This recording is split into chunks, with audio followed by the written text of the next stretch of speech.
Can you hear me now? Are you asking me if you can hear me so I can sing a song? They already gave me a couple instructions. I'm not allowed to sing. But I just may if I get too happy. Because he said to bring forth the skillful singers, and they weren't talking about me. So welcome. I would like to welcome all and present to the others. My name is LaShawn Price. I'm going to be your MC today. I would like to welcome everyone to our second annual Black History presentation.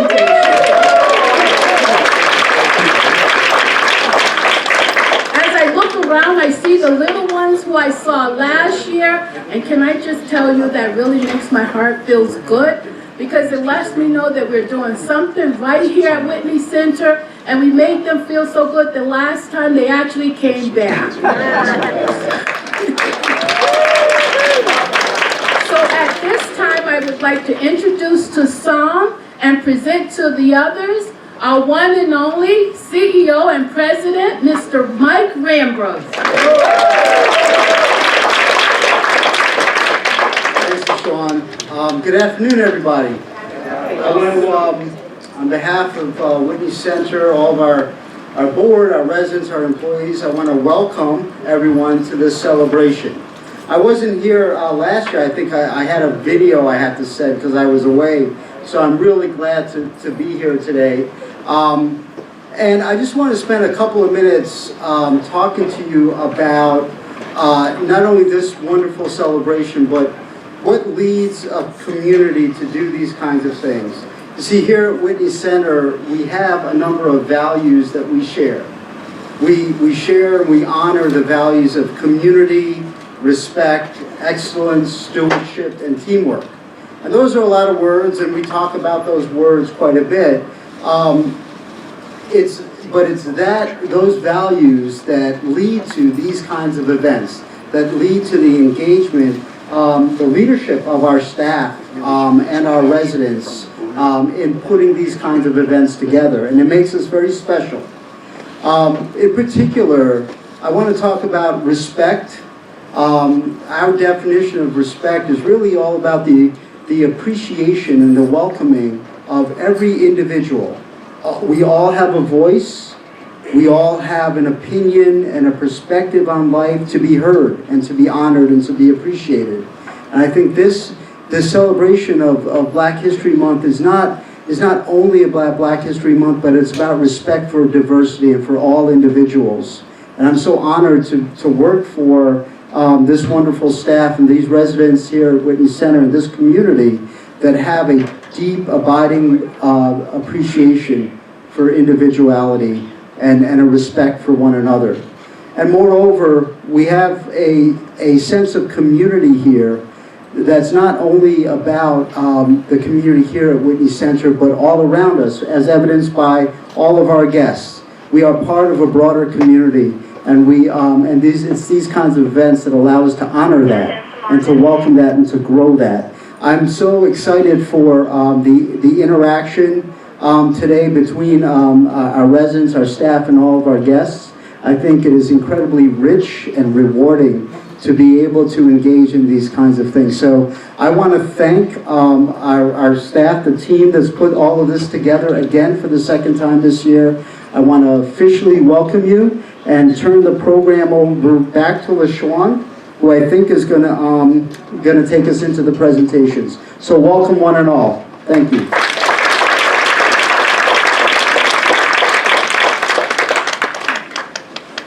Wasn't that awesome? Let's give him another hand.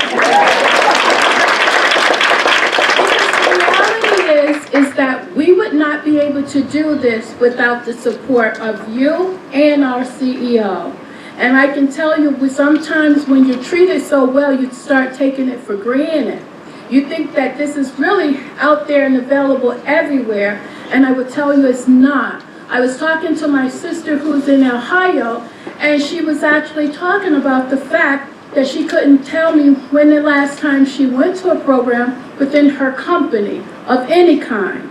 And I look at all the things and I begin to tell her all the things that are offered here, all the teachings that we do, the programs that are to help us better. And so I had to take a minute and think, you know, we really have it good here. So that's why I don't want to take this for granted. I want to make sure that a lot of times our CEO has to help us and guide us, and he present things to us. He allow us to go to trainings. And so he's always keeping quiet. So we want to take this time to say thank you to him too. So now let's get to the fun part of the program. So we have the Highfield School students, the little children who are going to be presenting a musical selection. Please encourage them as they come forward.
Let's give them another hand.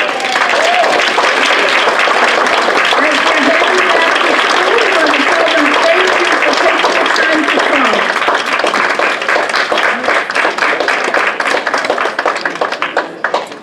come. Next, we're going to be presented with an awesome selection.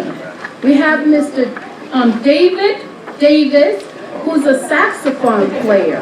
How much did you get them? Now, he's one of the most promising, young, talented, and gifted musicians today. David was born and raised in Connecticut. He is a Hart School of Music graduate with a degree in jazz studies and music management. For 5 years, he studied with and as a prodigy of the late, well-renowned professor and jazz saxophonist Jack McLean. David has performed at venues along with Mary J. Blige for the young, David Cox, Cool J, Brian McKnight, Keith Washington, Sean Puffy Combs, Kid Capri, Biz Markie, John P. Key, Karen Clark, Marion Meadows, Roy Ayers, Donald Harrison, Dave Valentine, Alan Crump, Sherry Wellington. Now they want to see if I can get these names right. Cheryl Hayes, Georgia Lynn, and to name a few. David is an outstanding saxophonist who brings the house down with his warm, sensuous sound. Flying through records. David has traveled and performed in Hong Kong, Beijing, during the 2008 Olympics, and Shanghai, China, and some of the most prestigious venues and hotels. David's contemporary and straight-headed collections have established the Connecticut-based musicians as one of the most prominent artists. His self-produced music features him on keyboards, drums, percussions, and EWI, electric wind instrument. Drum programming, vocals, David has definitely earned the reputation as the musician's musician. Whether he's playing contemporary or straight-ahead jazz, David stands in a class all by himself. He is known for his swiftness on stage, his unique round sound with a percussive, well, soulful, and his contagious smile. He has the ability to surprise the audience with something out of the ordinary. David gives his audience what they come for, a great show. David has his own production and publishing company. David produces and writes music for hip-hop, R&B, gospel, jazz, and dance artists. He has 8 CDs under his belt and many collections of CDs. David has definitely gained his place in the music world as a player, songwriter, and producer. David is the 4th production of 6 children who were referred to the Brady Bunch growing up. David is a loving husband and a dedicated father of 2 beautiful daughters, one of which he actually successfully delivered himself at home. Wow, that's something. In his spare time, he really enjoys writing about himself in the 3rd person. Can I just tell you, I myself cannot wait to hear and meet this David. David, take it away.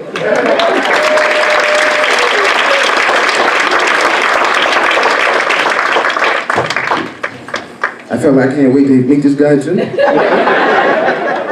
She had to read all that. Now the expectations are high. Yeah, so I'm gonna play a couple of songs for you and then I'll be out your way. Give it up for the kids that sung earlier. I love seeing kids perform because I started performing as a young kid. I don't even remember not performing because I grew up as a PK, a preacher's kid. And so I grew up just being surrounded by performance, music, being on stage in front of people, so I don't remember not doing it. So when I see that with young kids singing, dancing, doing anything with the art, doing anything like that, I always try to encourage them because a lot of times kids don't get encouragement for that, to do anything like that. So, all right, so the first song I'm gonna do for you is a song that the kids started to sing, is Lift Every Voice and Sing. So I'm gonna play a rendition of that. And then afterwards, I'm going to play a song by a gentleman that I always say there's only 2 guys, male singers that give me goosebumps when I hear them sing. You want to know who they are? Yeah. Donny Hathaway. Y'all know who he is? Look him up. And Sam Cooke. Y'all know who Sam Cooke is? Oh, y'all know that. There's some seasoned people in here, so I know y'all know who Sam Cooke is. So I'm going to play a Sam Cooke song, one of my favorite. And the thing about this song is that is an incredible singer, local singer out of Bridgeport, Connecticut, that told me that when people sing this song, he hates when they're smiling when they're singing the song because it comes from a different part, different emotion, where a lot of times when you perform it, you want to kind of relay and kind of have the song perform the song, be the song. And so I'm going to try to play that song without smiling, which is tough to do. All right, so here we go. Give it up for my band over here.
I was impressed when he delivered the baby.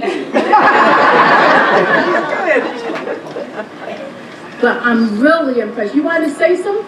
Yes, I'd like to. You sure can. As a former Wait a minute. E-flat alto player, Wait 1 I second. thought I was good. You know, I'm coming to you. You gotta say it again. Here you go. Say it again, please. Oh, You gotta say that again. what I said as a former E-flat alto player, I considered myself good until today.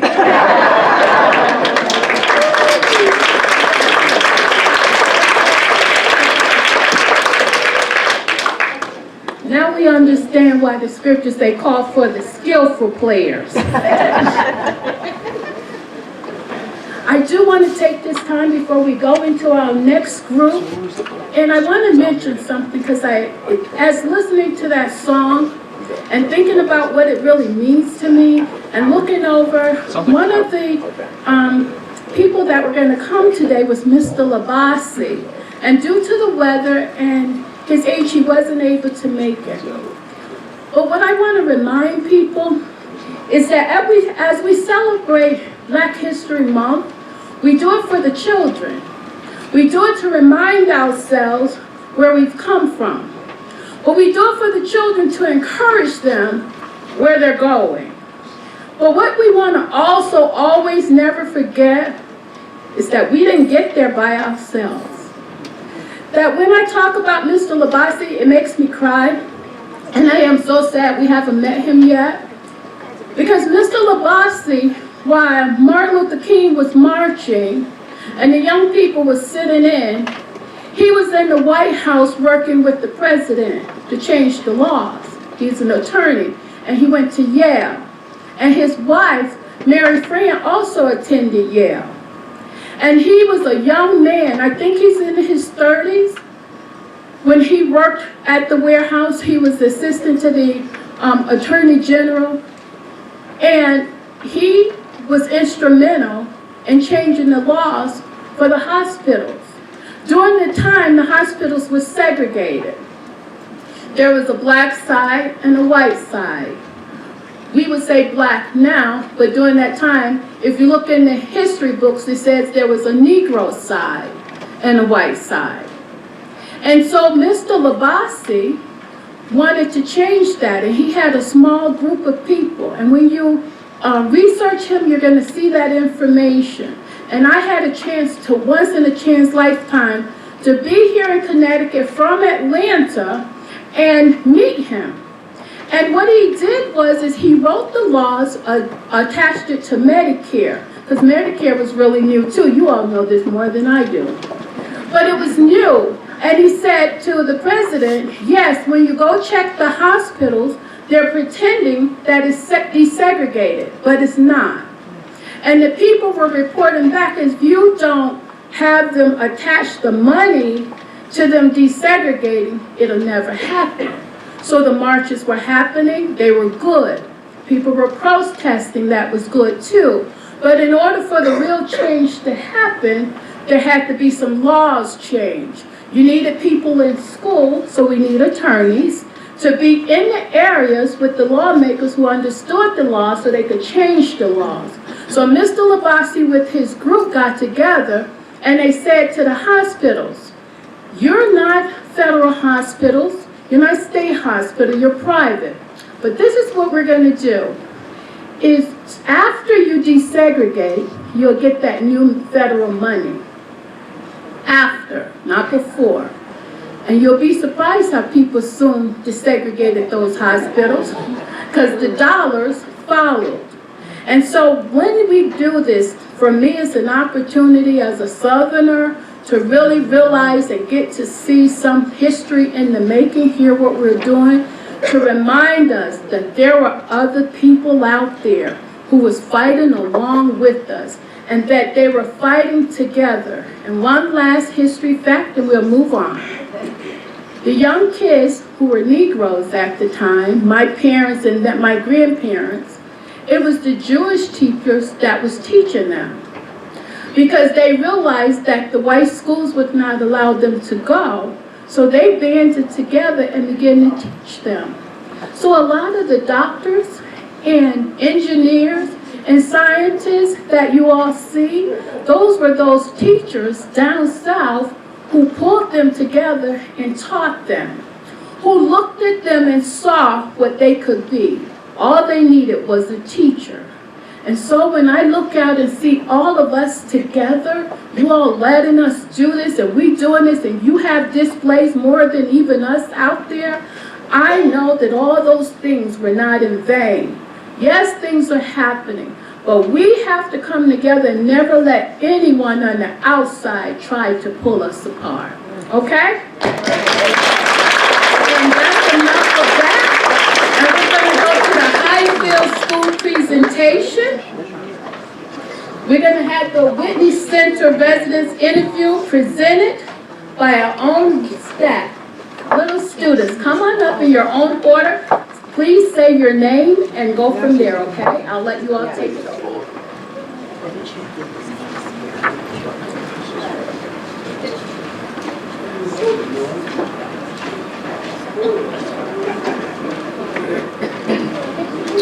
Hi everyone, my name is Leah. Ms. Vi Takahashi was born and raised in Seattle, Washington. Around the age of 15, just after the war had started, 110,000 Japanese had to leave the West Coast. 77% were American citizens. Ms. Takahashi's sister-in-law lived in San Antonio, Texas, and she was able to go there instead of the camp, which others were sent to. Her brother temporarily stayed behind and stayed at a camp. My name is Alana. Fast forward to her college years at the University of Texas, He-Man Sweat was a black university student who wanted to become a lawyer. At that time, you had to take a course called Texas History. None of the black colleges had that courses at that time. The only place had that courses offered was at a University of Texas, and at that time it was segregated and he was not allowed to enroll. My name was Akaya. Ms. Takahashi at that time was active of the student YMYWCA. Additionally, a lot of the veterans were returning to school and they were mainly activists. That's when they all worked together to petition and show and support for Mr. Sweat to get into University of Texas, which took about 3 years to get done. My name is Howard. Finally, with the help of Ms. Takahashi and others in 1950, the Board of Regents in the state of Texas opened up the college to everyone, regardless of race.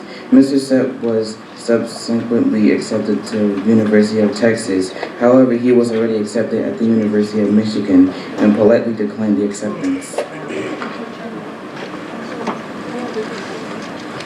My name is Maya. Although Ms. Takahashi never met him, she showed support for him and for others. The county courthouse where they had his trial was eventually named the Travis County Hemmons Sweat Courthouse.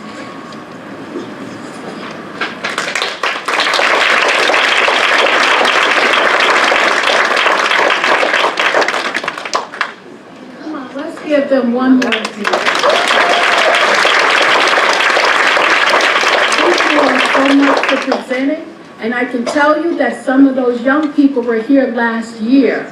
We have the next ones ready to go? Amanda?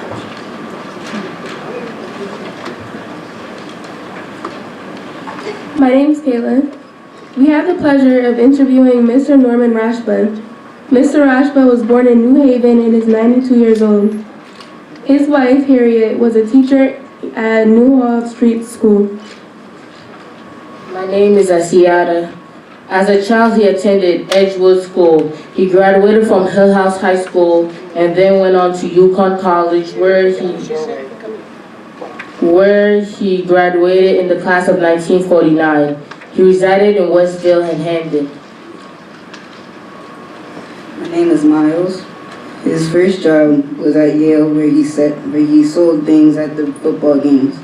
He enjoyed playing the clarinet. Mr. Rashba was an accountant. He spent 2 years in the Navy during World War II. Hi, my name is Devin. Mr. Rashba is a Jewish man, a member of Michigan Israel.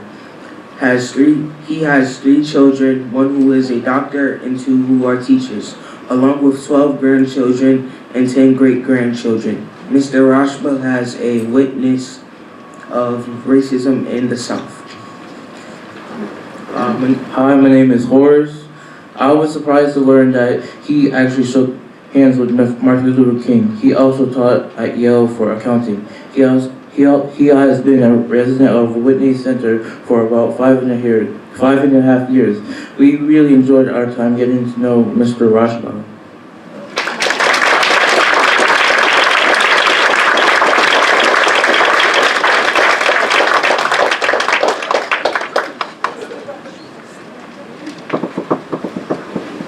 This is awesome. Did we take the time to make sure we acknowledge the residents here?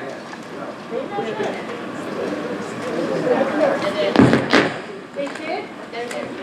All right, so we'll go on. I just want to make sure I see Mr. Rashba here.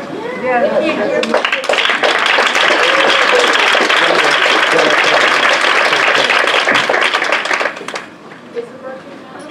Try the other. Try the other one there. You know you're good when you have to change mics. Can you hear me now? So I just said good. So we did acknowledge them. As we go through, I want to make sure we acknowledge each other as we're here. Because really we're having fun. We're family. Some of you all have never been here, but we here at Whitney Center, we really enjoy each other. And we don't just know each other by name, we're very intimate with each other, and the fact that we work closely together throughout the day. Are we ready to move on? At this time, now you may look on here, we made a change, no, subject to change. The intermission, instead of being a 15-minute, we're asking you to just take a 5-minute intermission. That way we can get started and get you out to the fun part of enjoying the food. Thank you.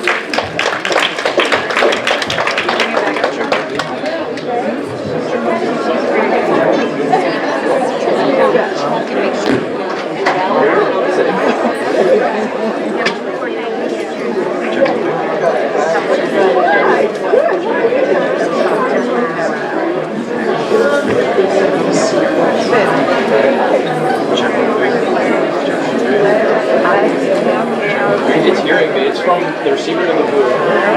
Because I can see the level on the front. I just want to remind everyone, if you're interested in buying the CD, we're asking David to please hang around for those that may be interested. I didn't know that it was I know she likes video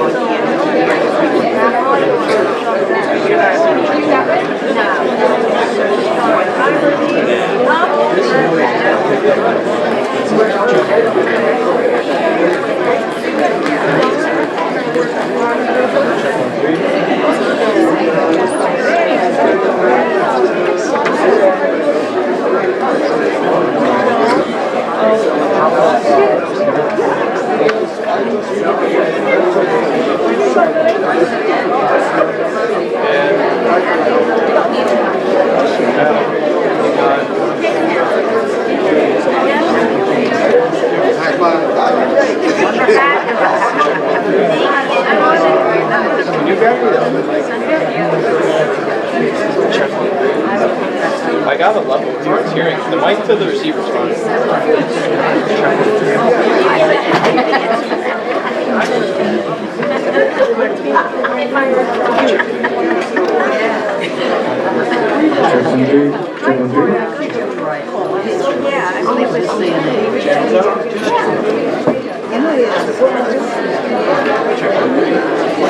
Check on three.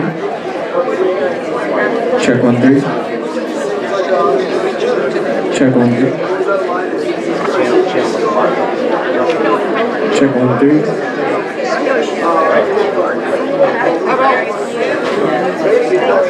Check 2, 3. I'm sure looking at like. I was taking the one that walked off the way. Yeah, the channel. Because I with the little kids. My sister enjoyed meeting Joe and talking about elephants. She enjoyed it. Check 2, 3. Check on 3. I don't have to when to walk around and work. Sometimes I'll show you the Check 2, 3.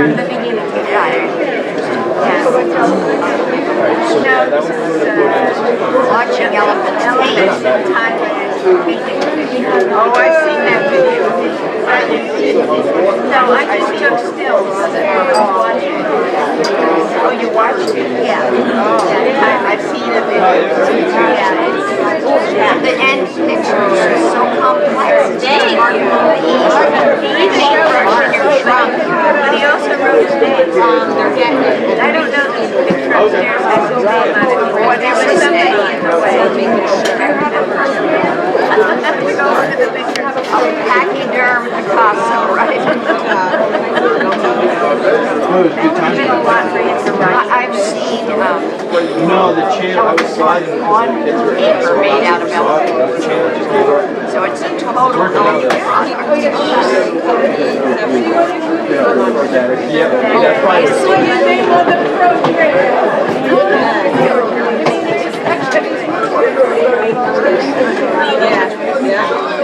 I'm sorry to bring that. Did you get my pictures? No. I put them in your mailbox. No, I got those when you're sending me on the computer. Yeah, no, and I can see the symbol. Yeah, when I wrote it yesterday. Yeah. On the paper, there won't be any good. Oh, I wasn't sure if you were reviewing them yet, and then if you were sure if they worked for you. No. So I mean,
Yeah, that's what you're processing. You get the AKG, that's right. AKG. They have that smart board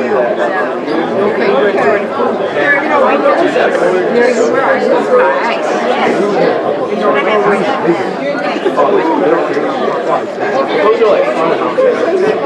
I wanted to go to art. How are you? Right here. How are you? How are you? Everybody knows Carmen. Who's your husband?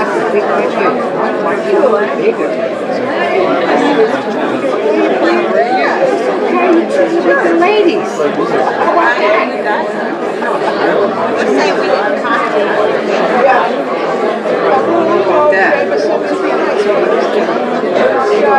Like I said,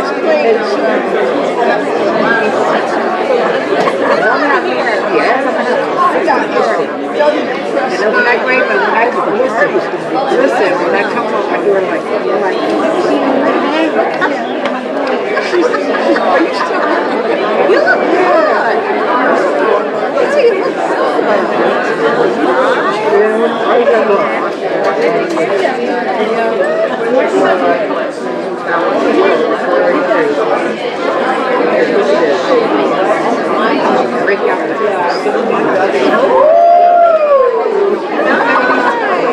Get you out. Guess what? Your 60th birthday yet? Wow. What are we looking at? Oh, I didn't get it. Yeah, I'll say. Hi there. How you doing? Good.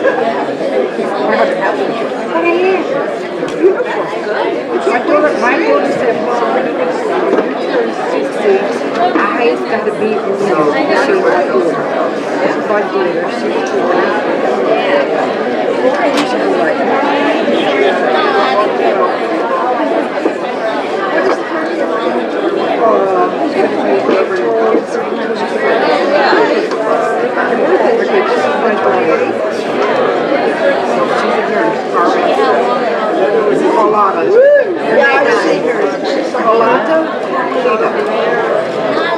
Hey, wait a minute, let's get over here. What's the actual name? Wow.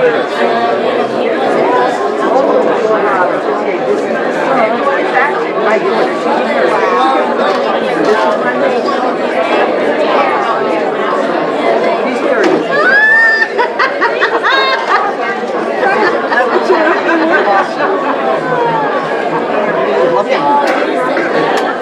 That's him and his fiance.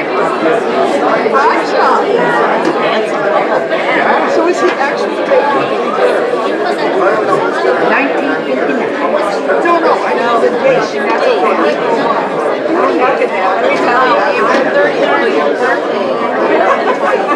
No, the party to 26 because I'll be working on Monday. Gotcha. On the birthday.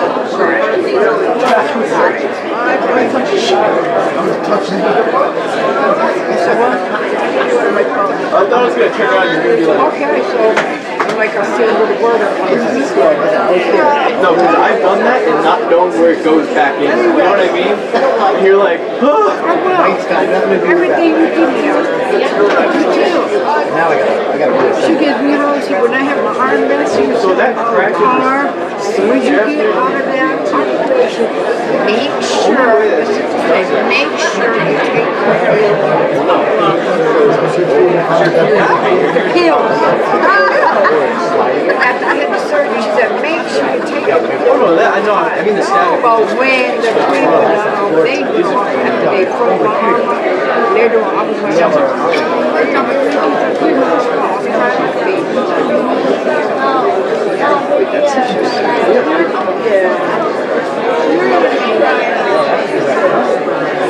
I knocked out a little speech you could say to the kids. Because I got up here. Yeah, for everything.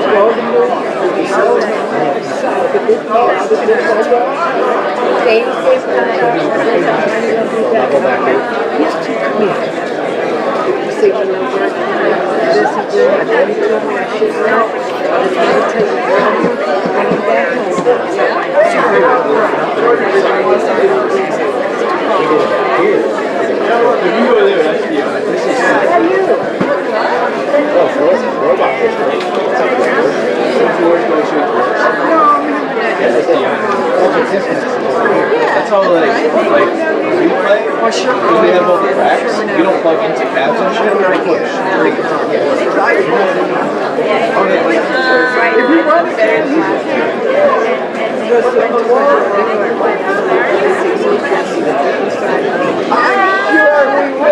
we'll make sure at least we score it. Yeah, we go. Actually, play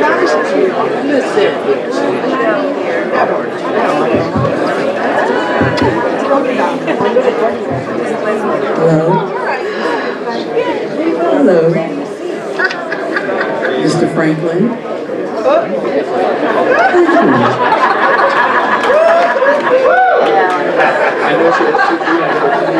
Are we ready to continue the afternoon? Good afternoon. So I'm going to step in for Miss LaShawn Price because she is now going to step up and give us a selection from Sojourner Truth, Ain't I a Woman.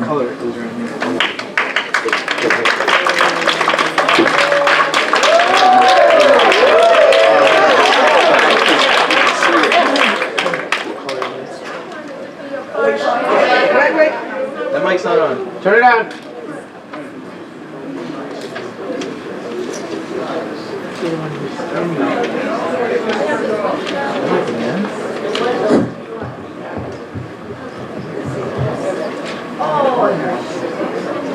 Now, the poem that I'm going to do is the one that was read by, the speech given by Sojourner Truth.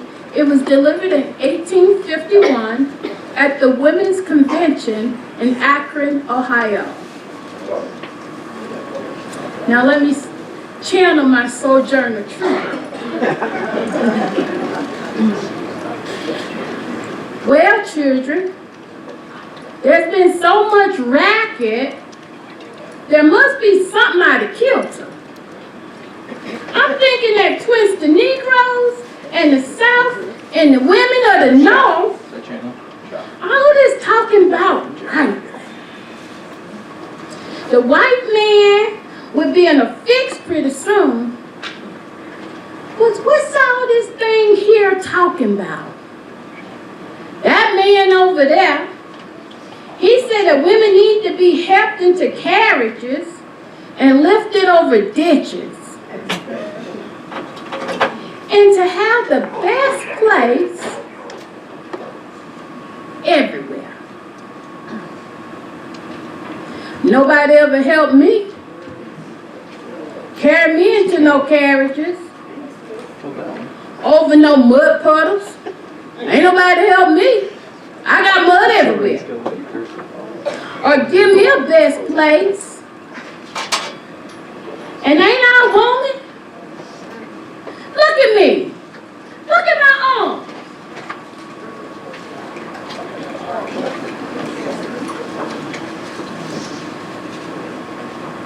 I plowed and I planted.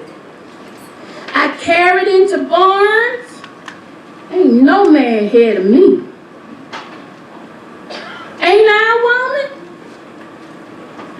I could work as much and eat as much as any man when I can get something to eat. And bear the lashes as well. Ain't I a woman? I born 13 children. And seen most of them sold into slavery. And when I cried, as much as I could cry, with my mother's grief, none but Jesus heard me. Ain't I a woman? Then they talking about this thing in the head. What is this they call it? Intellect. Yeah,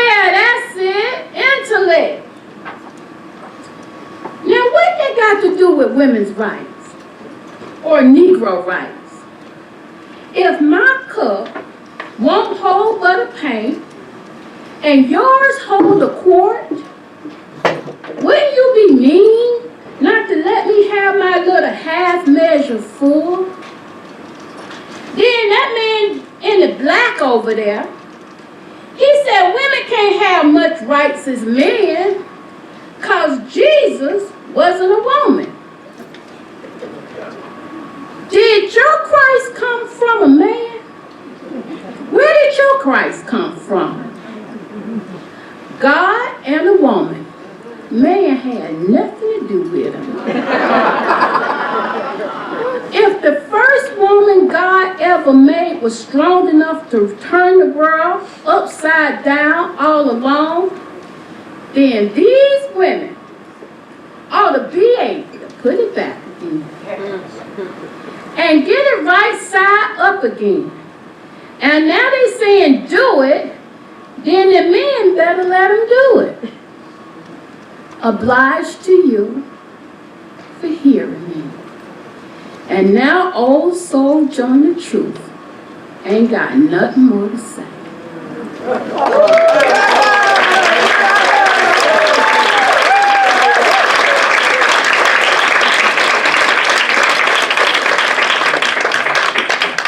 Isn't it something though that this poem was written, and it actually was her speech, was back in 1851.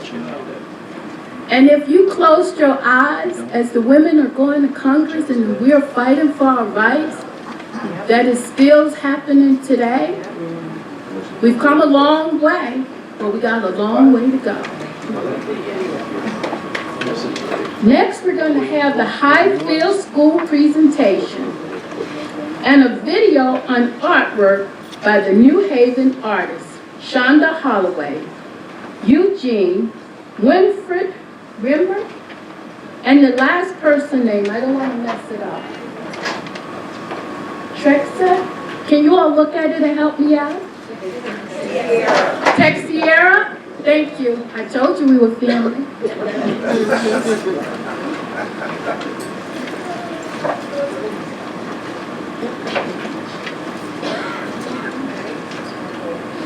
Hi everyone, my name is Shonda Holloway. Thank you for coming out to the Whitney Center to celebrate Black History Month.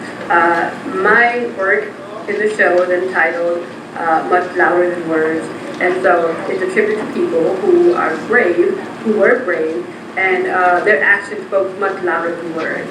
So I just wanted to thank you for taking the time to come out and see the work. It's a combination of printmaking and collage and using recorded history to remind people that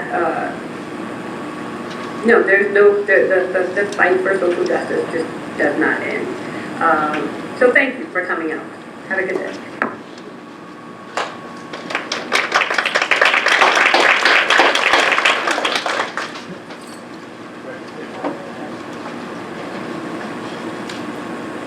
Hi, my name is Zaina. As a young boy, Eugene loved art and spent his spare time drawing. Then he even drew very realistic. Now that he is in his 70s, he spends his morning at his easel. His first love is oil painting, with its richness and realism. His second love is watercolor painting, with its fluidity and smooth styles. Eugene has won many awards, but is most proud of the one he won in Artist magazine. It was in the animal category called Springtime.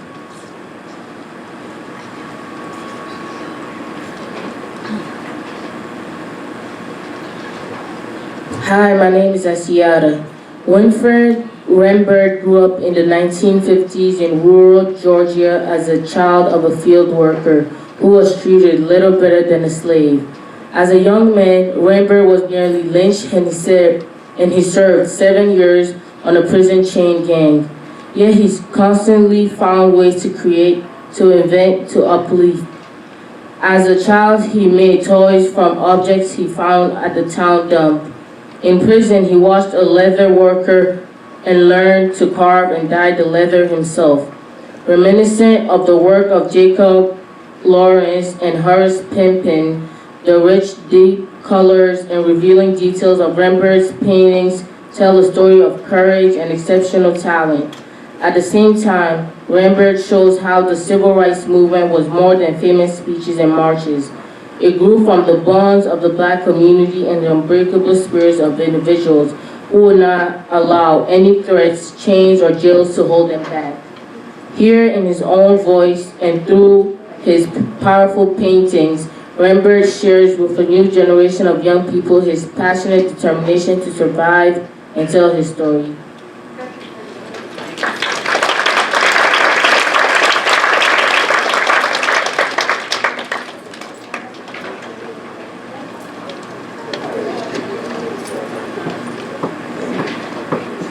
Let's give them another hand, please. I made the executive decision to continue to wear my hair here until this is over. And whether or not it's going to go with this outfit, so look past it. Next, we're going to have Dr. Ophelia Delane Gona, and she's going to present the dawn of desegregation. She's not here.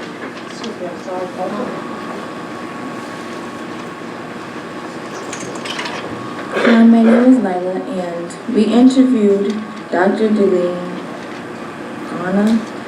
Dr. Ghana grew up in Clarendon County, South Carolina, where there was a law called separate but equal.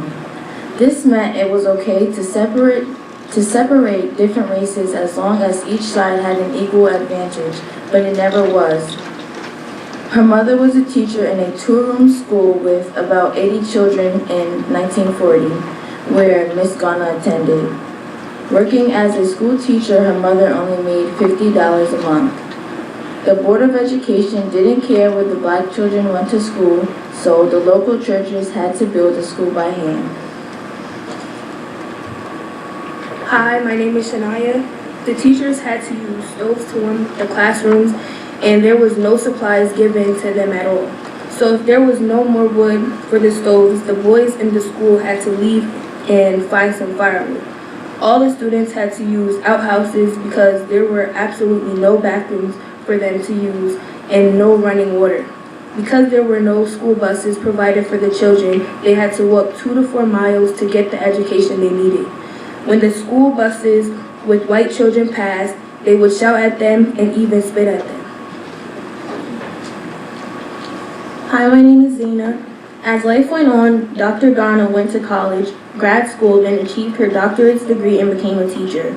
When she retired, she wrote the book, Dawn of Desegregation, in honor of her father. The book was about her father taking place in the Brown versus Board case. There were 5 cases altogether in the Brown versus the Board case. It was one lawyer from South Carolina, Kansas, Virginia, Delaware, and Washington, D.C. In South Carolina, where she lived, 20 parents signed a paper to sue the board.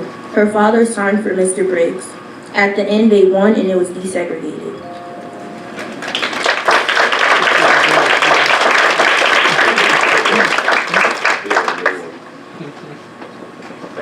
Everyone, most of you know me, I'm Kaylee. I just wanted to mention that Mrs. Stambler did a wonderful job when you have a moment when you go to eat.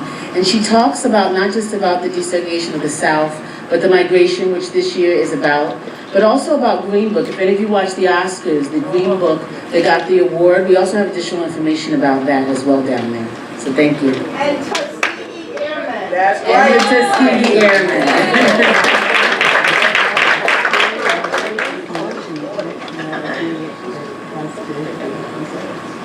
Yeah, this is why I love Whitney Center. So one of the things that Kaylee brought up that I wanted to make sure that I remind everyone was the migration. The theme this year is the National Black History Migration. And as I looked at that, it showed how the Negroes for some, depending on when you were growing up, Blacks for others, Afro-Americans. You see, we keep changing, but we're the same people. But it shows you how we did, and I looked at the migration because when I first thought about it, I actually thought it was talking about the migration from the north, from the south to the north. And if that's the case, then that makes me a part of the migration also. Because I was born in Atlanta, Georgia back in 1962. And so that makes me about 16 for those who are not sure. But it shows me the change that even when I grew up, when the children, and I think that's the thing, I want to keep going back to that when I talk about migration. I want to talk about it from a different place. I want to say to them that my husband, they grew up with the outhouse because he grew up in Bainbridge, Georgia. And so he went to school down, and that was near Attapulgos. And if you don't know Attapulgos, then he was near Tallahassee. You see? Because he really grew up in Fowlerstown. You can't find him on the map. And so what I want to tell you is that even from there, we met in college. And so that you are the next generation. You don't have to walk 2 miles to get to school. You don't have to build your things and your papers. All you have to do is show up. All you have to do is put the time in, because you're our new lawyers, you're our new doctors, you're now new engineers, you're our new CPIs that's coming along. You're our new professors, you're our new teachers, you're our new artists and musicians. That's why we are doing this today, to let you know what is expected, not in hope, but it's actually now expectation. People used to just be happy to finish elementary school. They didn't look forward to going to high school. And then when they was able to finish high school, it was a big thing. And so now we want to push past high school. That's expected. The next big thing is as we pass college and you get your master's, and the big thing is you're going for your doctorate. You see how we elevate each year? Elementary school is expected. High school is expected. So we're not going to do a lot of jumping for that. College, you're starting to get my attention. But when you get your master's, I might just do a jig. And please, when they call you doctor, they're going to say, could you please ask that lady to sit down? We don't do that around here. So as we move on into the program, the next we're going to have the Black Lives Matter tribute. And it's going to consist of a slideshow and remarks. Now with Lawrence Essence, this is the lady that did my hair. She's going to be coming up. Please come on up. Please welcome her.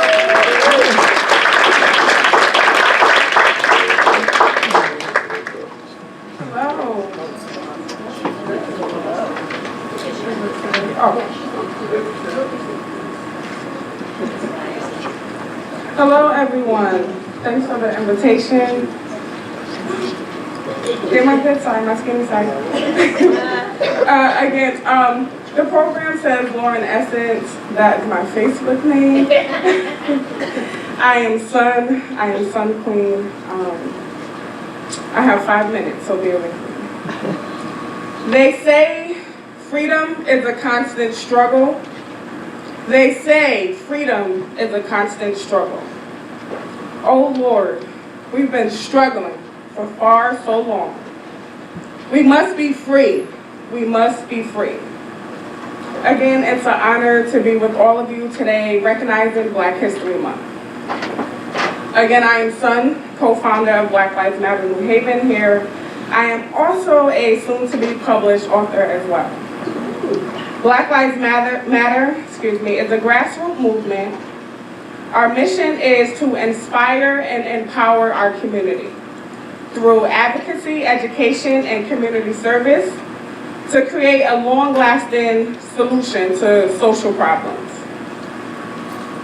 We envision reforming our community, emphasizing on accountability. We must hold people accountable, especially people in office. We are focused on transparency and discovering new knowledge and sharing our resources with the community. The celebration of Black History Month began as Negro History Week, which was created in 1926 by Carter G. Woodson, a noted African American scholar, educator, and publisher. It became a month-long celebration in 1976. Black History Month is dedicated to the conservation of African American history, culture, and art. In February, we uplift the contribution of people of the African diaspora, and that's all of Africa. It It is an opportunity to reflect and honor those accomplishments of African Americans in every aspect throughout our history. For example, Angela Davis, Madam C.J. Walker, Malcolm X, Marcus Garvey, and so many others before us. We are living in a time where we have to uplift our voice. We cannot back down because the struggle continues today, and we are in 2019. There is a war on Black lives. Hate crimes are still happening today. Black bodies are being brutalized in the streets. The current state of Black lives in America is still combating white supremacy and oppression. We are still fighting and affirming that Black lives do matter. Black lives will always matter. Racism, injustice, and discrimination is still affecting the Black community. Our communities are being gentrified, reducing housing opportunities. We deserve the right to live in peace. We deserve the right to be treated with dignity. We deserve the right to equality and opportunity, a good education and not miseducation. Right now we are in a state of emergency.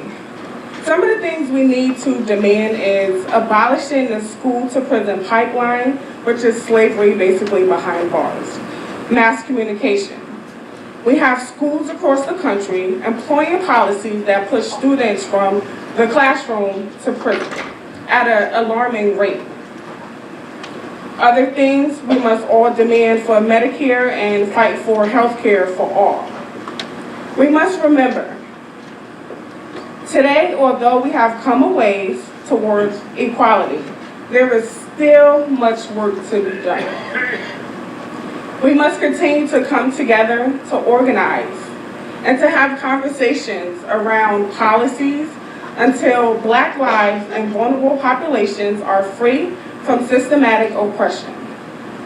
Myself, and I hope you and others, will commit to celebrating one another every day, uplifting Black lives, because we are state-of-the-art people.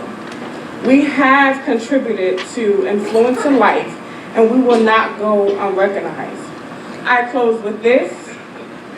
No one is going to give you the education you need to overthrow them. No one is going to teach you true history. Teach your true heroes if they know that the knowledge will help set you free. It is our duty to fight for our freedom. It is our duty to fight for our freedom. It is our duty to win. We must love one another. We must support one another. We have nothing to lose but our change, and that is from Asata Shakur. Peace. Thank you.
that was beautiful. Sometimes as we go through the music, we enjoy it. Every once in a while, we have to be reminded about reality, and we want to make sure that we have a piece of all of that. Thank you so much for being willing to come up and share.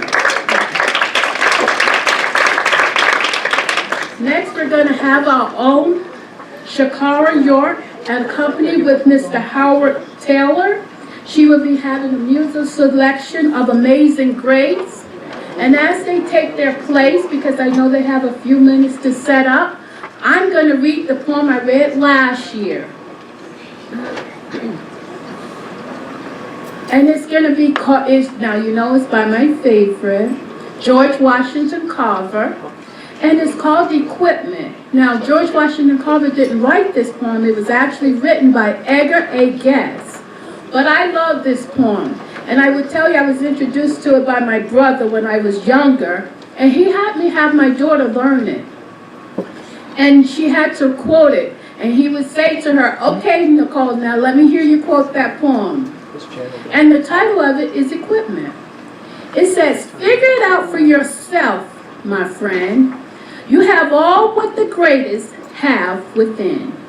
2 arms, 2 hands, 2 legs, 2 eyes, and a brain to use if you would be wise. With this equipment, they all began to start for the top and say, I can. Look them over. The wise and great, they take their food from a common plate.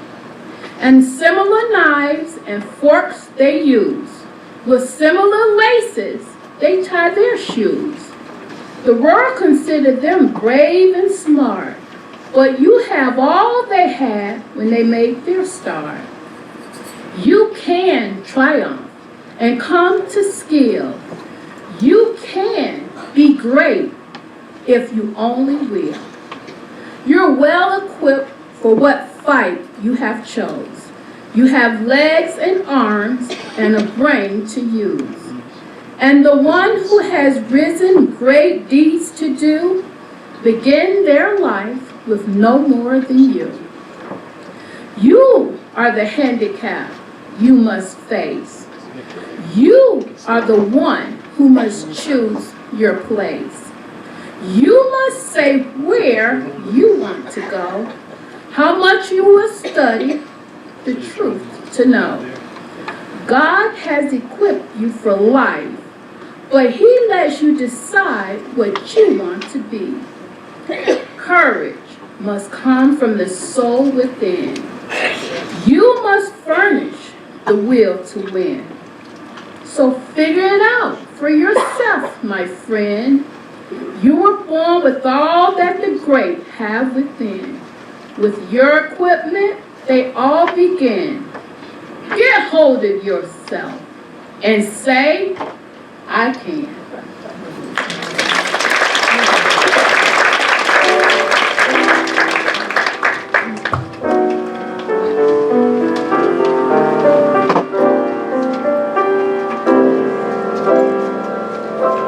Good afternoon. John Newton lived from 1725 to 1807. He was the captain of a slave ship that would scour the coast off Africa searching for human cargo. He was a man of vile character and lived a life so depraved that even his rough shipmates found it shocking.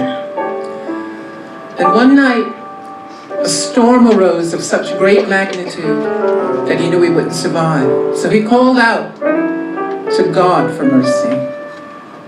His prayer was answered, and his life was saved.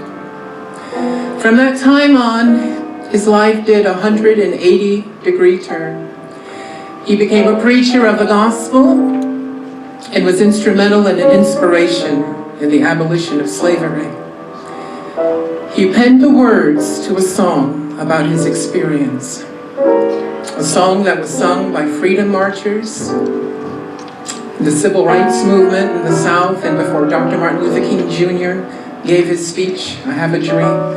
It was a song that was sung with rejoicing in South Africa as Nelson Mandela was released from prison, and in Germany when the Berlin Wall fell. A song that was sung to comfort us as a nation when 9/11 happened. And the amazing grace of God that changed the life of an evil slave ship captain centuries ago is still changing lives today. Please feel free to sing with me, Amazing Grace.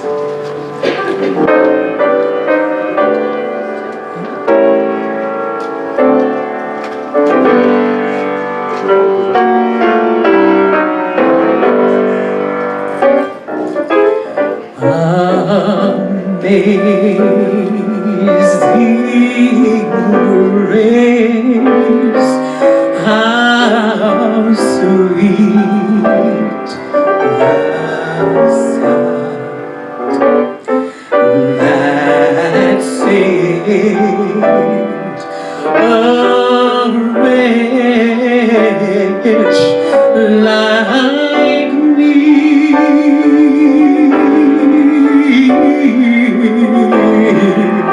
I once was lost, but now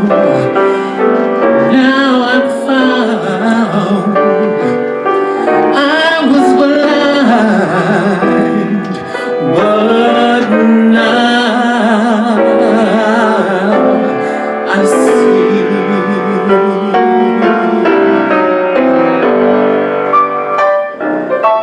Through many dangers, toils and snares, I have already come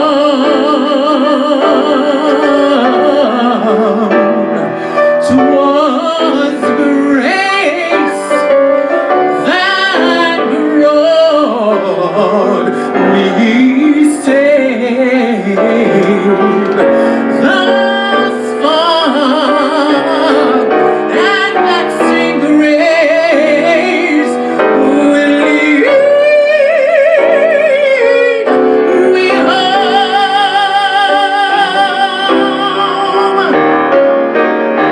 When we've been there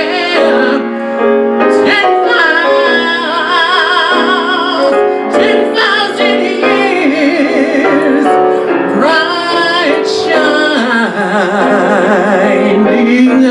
as the sun.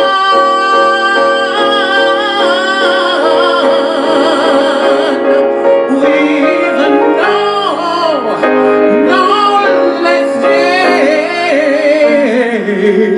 to see God's grace than when we first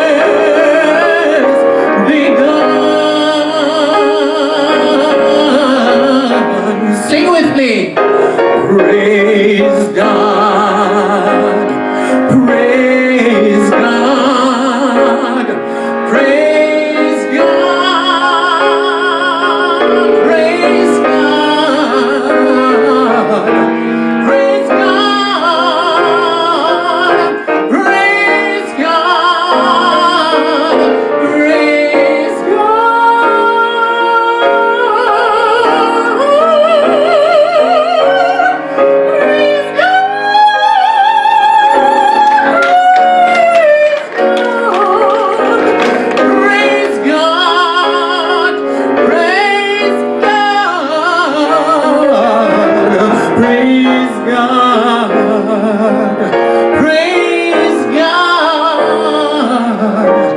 Praise God.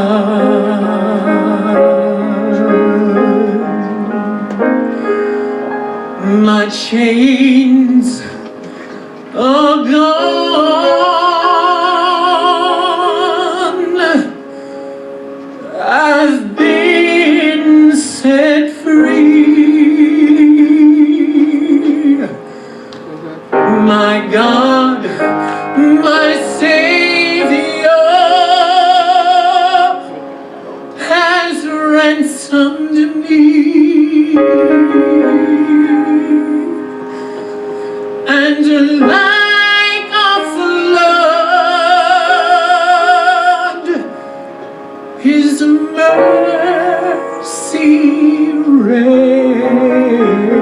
grace, unending love,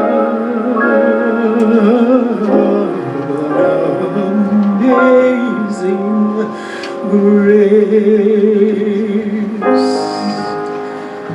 unending love,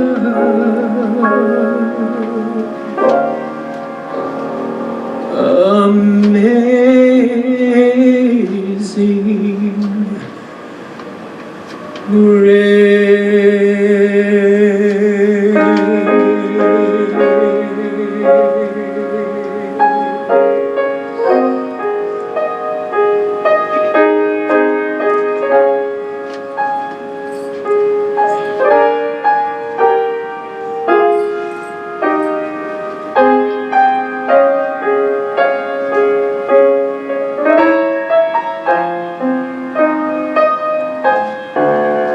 unending love,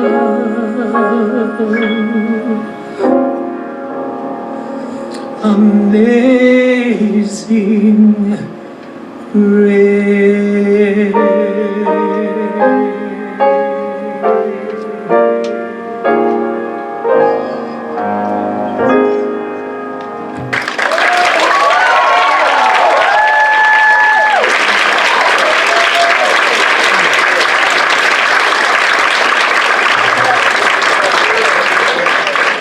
That was beautiful.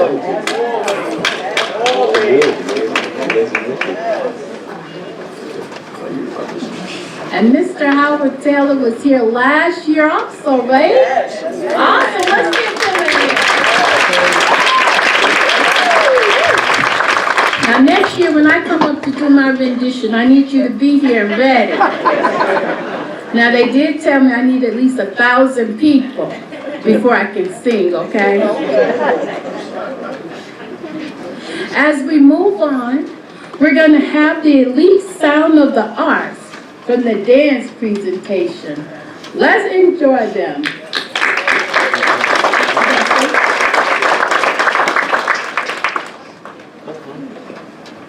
Hello, how's everyone today? My name's Autumn Darby. I'm going to be doing a poem, a quick little poem before the dancers come out. This poem is called American History.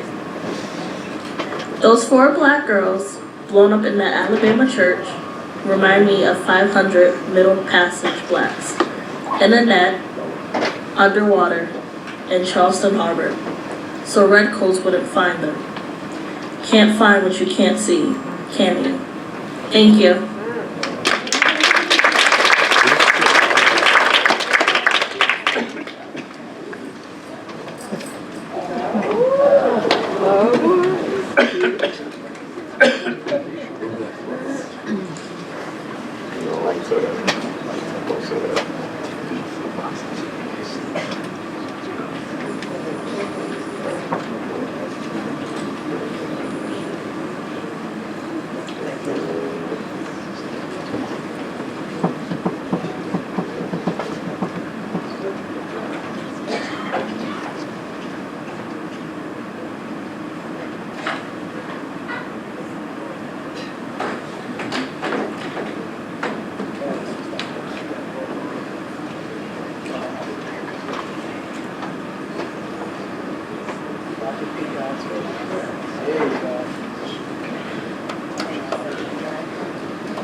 name is Taryn. Meet Laura Bell Reed McCoy. Happy Black History Month. Meet Laura Bell Reed McCoy, who established the first Black Girl Scout troop in New Haven. Troop 24. In 1928, McCoy broke many barriers herself, being the first minority woman in the United States elected to a city council. But the girls in her troop went on to achieve amazing things. Hi, my name is Jayla, and I will be talking about the first African American Girl Scout troop in the South. Girl Scout Troop 34 was the first African American Girl Scout troop in the South. Founded in Richmond, Georgia in 1932 as part of Girl Scouts in the Commonwealth of Virginia. Troop 34 met regularly on the campus of Virginia Union University. The Richmond troop was started by sponsors Lena Watson, Janie Jones, and Mary Virginia Binga, and served as a model for other Southern councils as the Girl Scout organization continued to champion integration.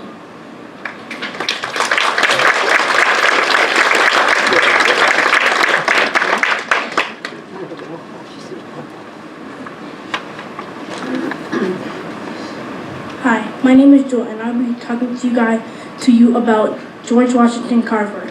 George Washington Carver, also known as a Peanut Man, was born on January 1st, 1864. George Washington Carver was born in Diamond, Missouri, and he was born in slavery and went on to become a botanist and one of the most prominent.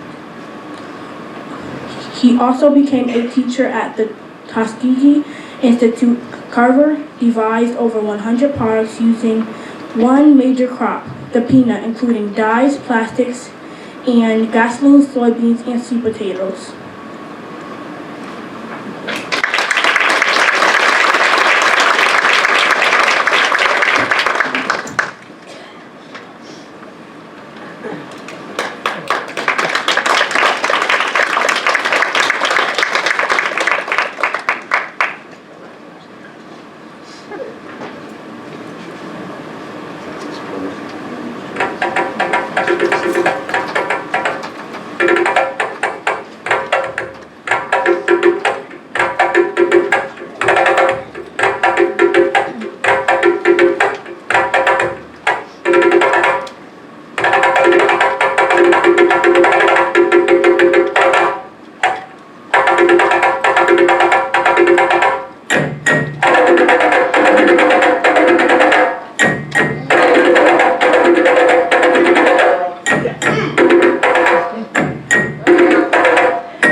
Stop it.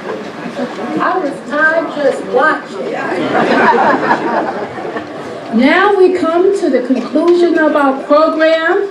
We have one last go. So you all take a deep breath. Come on, let's practice. So you're going to have to do some work for this last one. It's not going to be that easy. So now we're going to have the Highville School presentation. And we're going to let the children take it in their own way. Let's encourage them.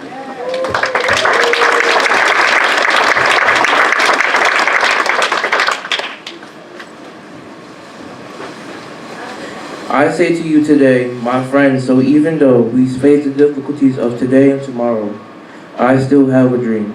It's a dream deeply rooted into the American dream. I have a dream that one day this nation will rise up and live out the true meaning of its creed. We hold these truths to be self-evident that all men are created equal. I have a dream that one day on the red hills of Georgia, the sons of former slaves and the sons of former slave owners will be able to sit down together at the table of brotherhood. I have a dream that one day even the state of Mississippi, a state sweltering with the heat of injustice, sweltering with the heat of oppression, will be transformed into an oasis of freedom and justice.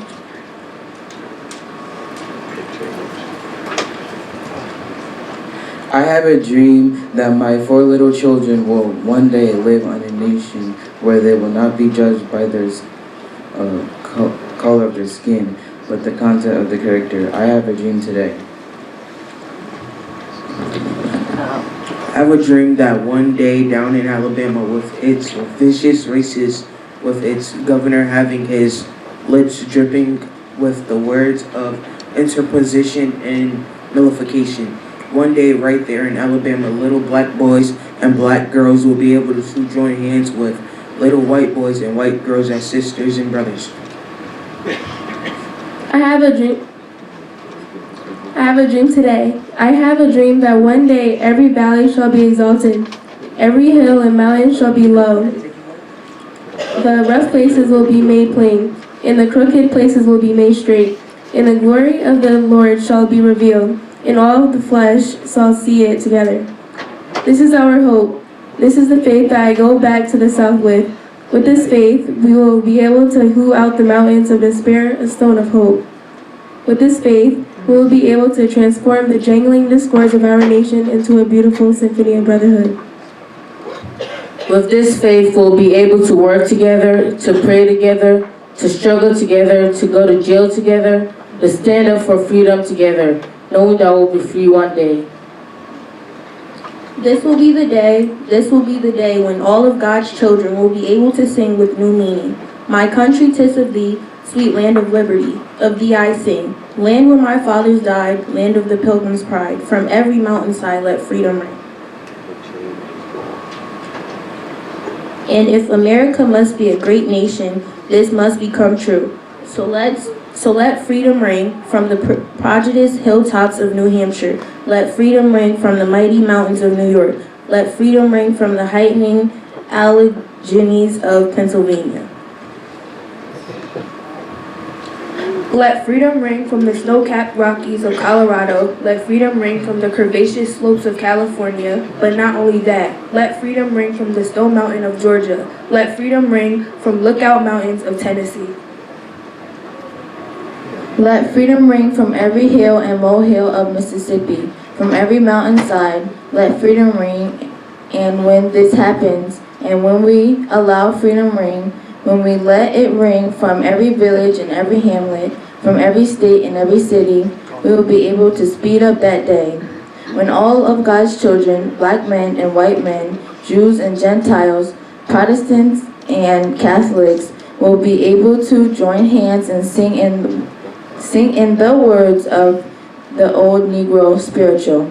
Free at last, thank God Almighty, free at last.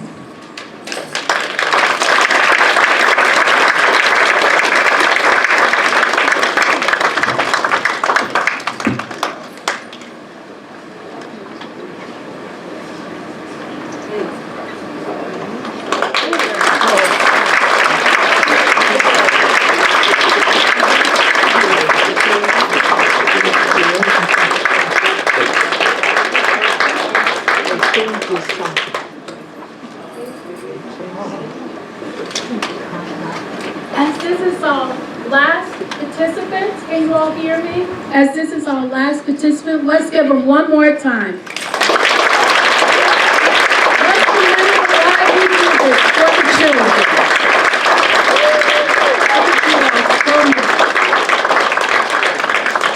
I want to take this time to take care of some housekeeping too.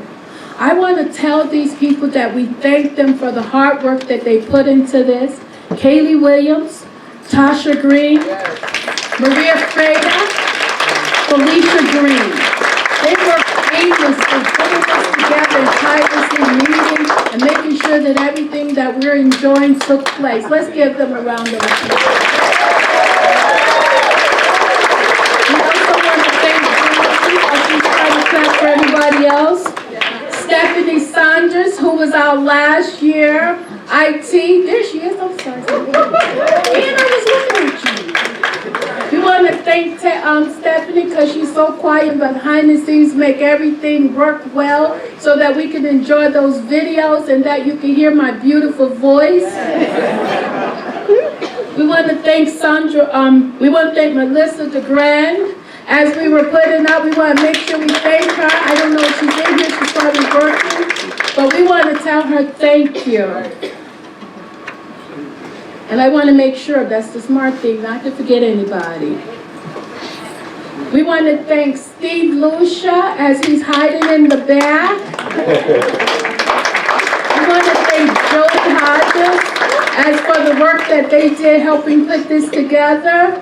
And I want you all to give a big round of applause for my two favorite men. You have Nick and Tim who like to hide, but they are hard workers.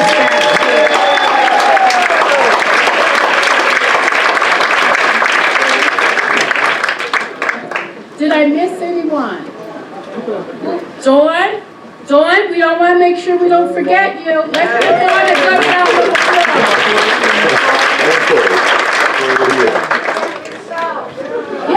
Well,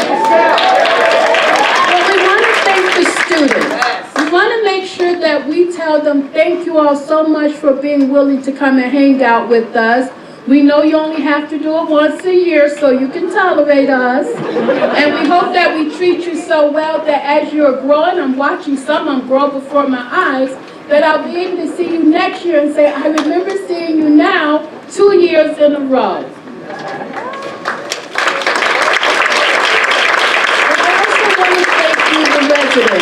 I want to thank you for the traveling art exhibit. All of your names are on the back. Miss Magolas. We want to thank Mr. and Mrs. Greenbaum, Mrs. Bartholomew. I want to thank Miss Freeman. Is it Mrs. Specknick? Speedback, because I don't want to mess up anyone's name. Mrs. Speedback. We want to thank Mrs. Smith and Mr. Seaman. And I'm going to mess up this one, so help me. Stambler and Takahashi. I got it right. I want to thank Mrs. Minnan. Thank you. These are our traveling exhibitors. I want to thank the dance group that came. I want to thank Lauren Essence for the performance. I want to thank you for my head wrap, because if it wasn't from you, I wouldn't have known how to do it. I would like to thank David, the saxophonist, who's in the back. Oh, wait, don't forget the teacher. Please. I think teachers everywhere are so special. That's right. It takes a special person to work with children as they're changing. You all know it's the truth. So we want to especially encourage the teacher and tell him, teach the children. She is saying, teach. Oh, and yes, and we do also have another artist in our midst, Mr. Eugene Texiera. Will you stand up?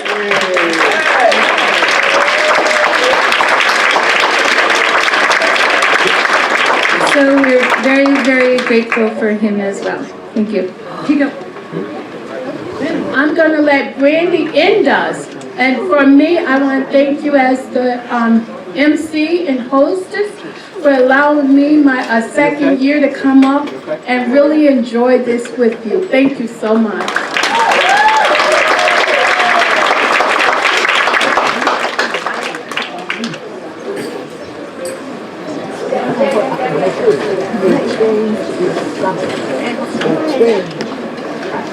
Well, for those of you who have been here 2 years in a row, when you see me, you know what that means. We're going to close today out, but I just want to give you a little background and help you understand why we as African Americans love and do soul food the way we do. Soul food is a term for an ethnic cuisine, food traditionally prepared and eaten by African Americans of the southern states. The style of cooking originated during American slavery. African slaves were given only the leftovers and undesirable cuts of meat from the masters. We only had vegetables grown for ourselves. After slavery, many being poor could only afford off cuts of meat along with animal intestines. Farming, hunting, and fishing provided fresh vegetables, fish, and wild game like possum, squirrel, as well as waterfowl. African Americans prepared this food because this is what we know. It means a lot to our soul, and it means a lot to our history. So when you enjoy this fried chicken, and you enjoy this fish and grits, just remember my ancestors and these children's ancestors. That's all we knew how to work with, and we made the best with what we was given. So hopefully with what I was given, you're gonna have the best meal you ever had. God bless you all. Thank you so much, and have a wonderful day. Oh, and just to let you know, so you don't crowd outside, you head out down the main street, the smell's waiting for you. I'm waiting for you, Nikki. Yep. Jamila.